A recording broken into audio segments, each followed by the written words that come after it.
Good morning.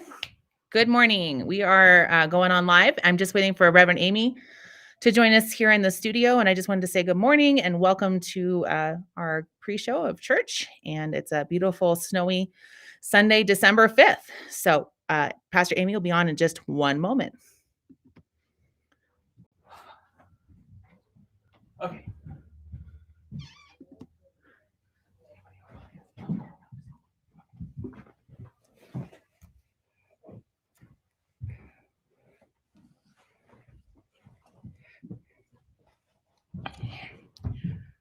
Hello, all.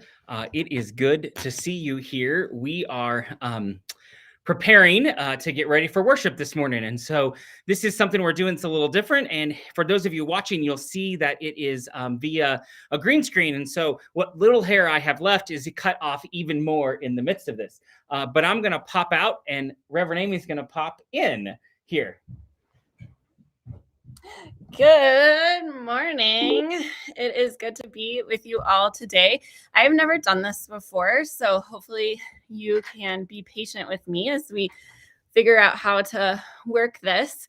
It's just an opportunity for those that are worshiping online for us to feel a little bit connected. And so we just have some discussion questions and you can ask things or answer things. And so we'll just get started with were you excited to see the snow today? Like thumbs up for yes, I love the snow, or yeah, no, I could have continued on with those 55-degree temperatures. So we got Dana Doney with us this morning. Hi, Dana. Good to have you with us. Dana lives way out of town. And so that makes a lot of sense that you decided to stay at home. And that's an advantage of having this kind of technology. Before, when you looked outside and it was snowy, you weren't able to worship at all. So that is an advantage for sure. Good morning, Reed. Good to have you with us. The Howells also live pretty far out of town and down a road away from the main road quite a ways. So I'm sure they're enjoying being able to not be on the roads this morning.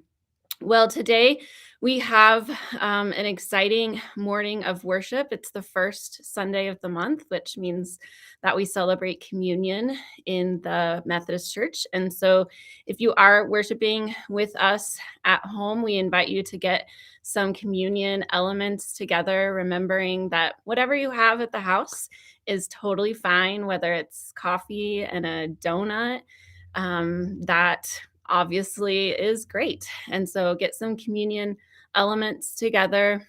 We also have a lot of really special music today. Elevate is going to be with us, a full band there. And then also Morning Sounds, our choir will be with us. They obviously took a break for quite a little while during the pandemic, and they are back with us this month. And so we look forward to having them there.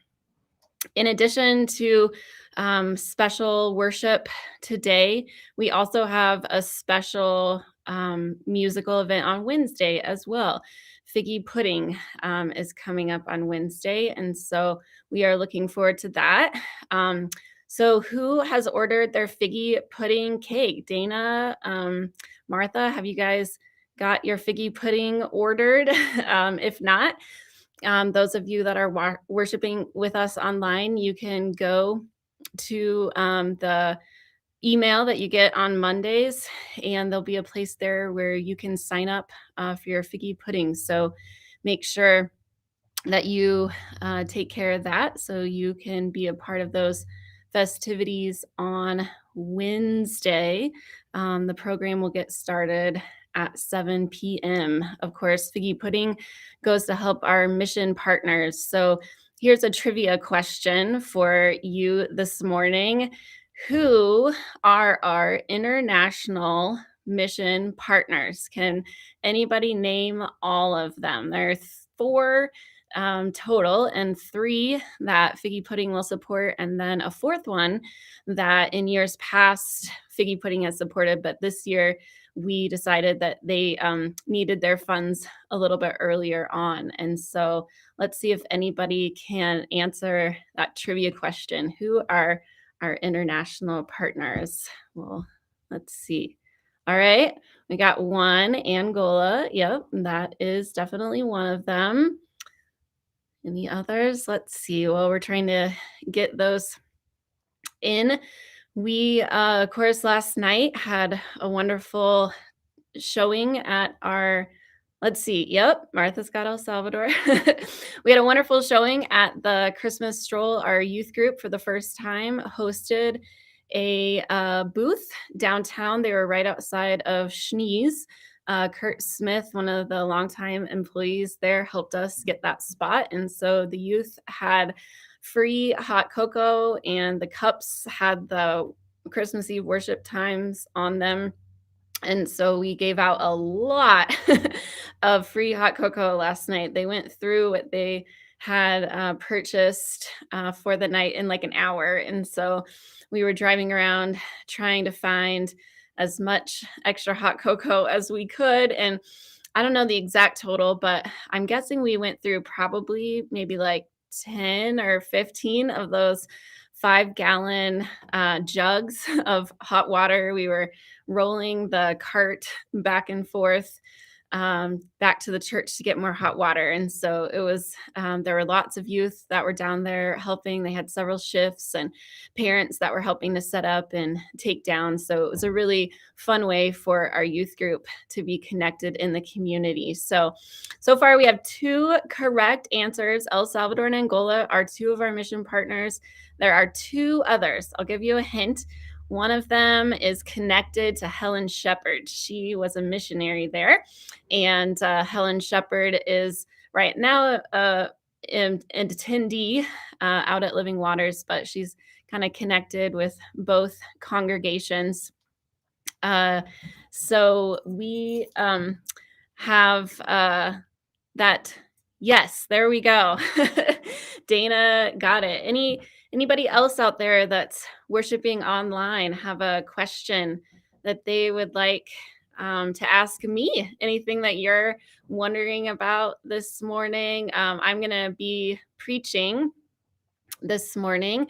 And so my message is about Christmases past. So, of course, we have been talking about A Christmas Carol.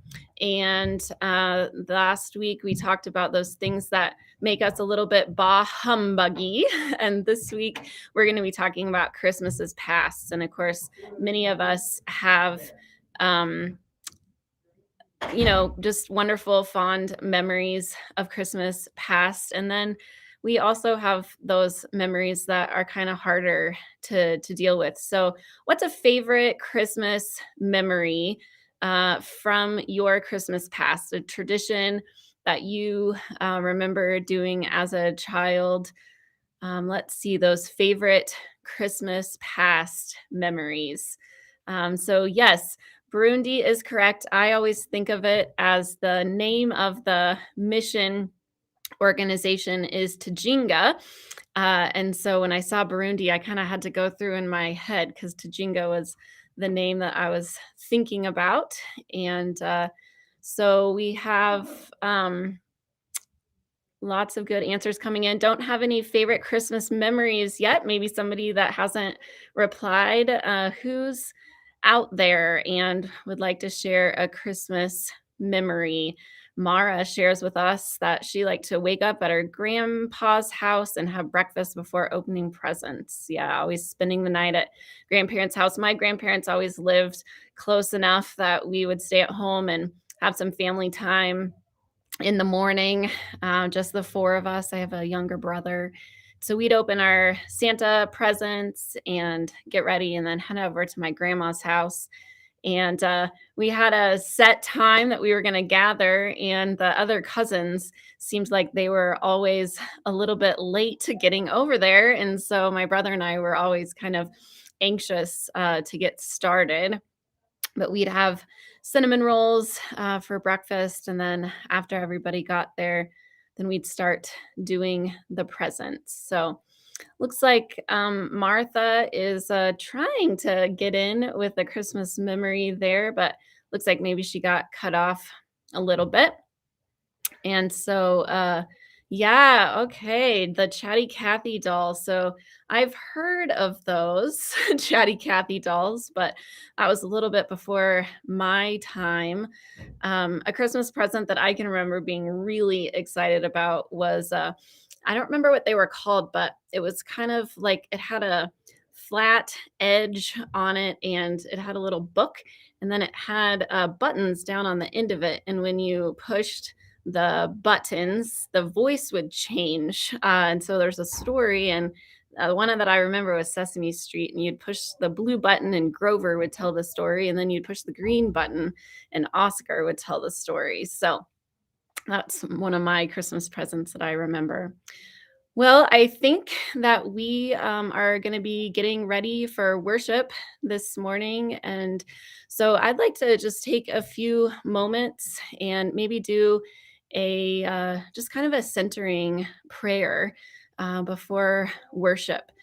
You all might have kind of the quiet space going on at home, but I know I've been rushing around a lot this morning. We had some extra errands that we had to run. And so I was out and about pretty early this morning and trying to get the kids ready. We have two children, Reverend Eric and I do. And so trying to get them ready and out the door. And so I'm just going to take a second and take a couple of deep breaths, and I'll lead us in a prayer, and then we'll join and worship together. Gracious God, we are grateful this morning for all of those that are able to gather together, no matter if they're here in person or if they're joining online. We're grateful for the ways that our longtime members and community can be together, but also for the ways that this technology allows us to connect with others as well. And so we're grateful for everyone that will find meaning in our worship this morning. We hope that we can be open to the message that God would have for us, that we might find a way to take a breath and rest and feel God's presence with us this day and every day. In your name I pray. Amen. Well, thanks so much for joining us this morning. It looks like our host has helped you to know how you can switch over to the live service. So we're glad that you are with us. Thanks for joining us. And we look forward to seeing you again next week in our live pre-worship show. Blessings and happy Advent.